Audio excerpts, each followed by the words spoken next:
नीट पेपरफुटी प्रकरण आणि दिल्लीतील विद्यार्थ्यांवरील कथित लाठीचार्जच्या निषेधार्थ पुकारलेल्या महाराष्ट्र बंदला वर्धा आणि पुलगावमध्ये संमिश्र प्रतिसाद मिळाला।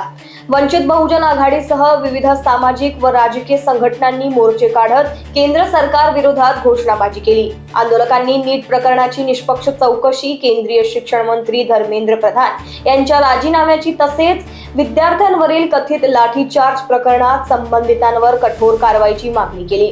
काही व्यापारी प्रतिष्ठानांनी स्वयंस्फूर्तीने बंद पाडला। आपण सर्व लोकांना माहित आहे की काही दिवस अगोदर नीटचा पेपर हा लीक करण्यात आला होता की स्वतःहून केला होता। याच्याबद्दल विद्यार्थ्यांनी दिल्लीमध्ये एक आंदोलन केलं। आंदोलनामध्ये त्यांची ही मागणी होती की धर्मेंद्र प्रधान जे शिक्षा मंत्री आहे त्यांचा राजीनामा व्हावे। पण ह्या लहानशा मागणीसाठी त्या मुलांवरती लाठीचार्ज करण्यात आला। लाठीचार्ज म्हटलं भयानक हल्ला करण्यात आला। त्यांना खिळ्याचा लाखांना त्यांना मारण्यात आला, कोणा डोके फोडण्यात आले, कोणी हातपाय तोडण्यात आले। ह्याबद्दल 21 तारखेला वंचित बहुजन राष्ट्रीय अध्यक्ष बाळासाहेब आंबेडकर यांनी एक जाहीर केलं की महाराष्ट्र बंद।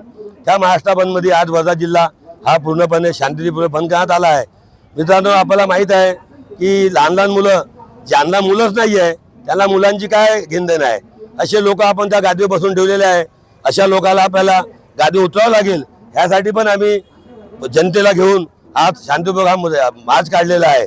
आणि जोपर्यंत ह्या प्रधानचा इस्तीफा होत नाही, राजीनामा होत नाही, तोपर्यंत आम्ही वर्धा जिल्ह्यामध्ये यापुढे महाराष्ट्रामध्ये असेच आंदोलन करत राहू। आम्हाला वरतून आदेश होता बाळासाहेबांचा की सविचारी जे पक्ष आहे, संघटना आहे, यांना सोबत घेऊन हा मोर्चा काढण्यात यावे।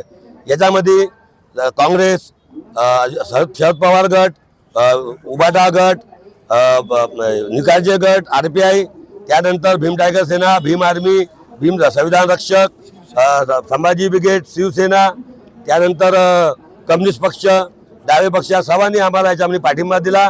आता पुढे सहभाग या मोर्चाला त्यांचा पण पुढे सहभाग होता। Bureau report, Lokvahini media, Wardha.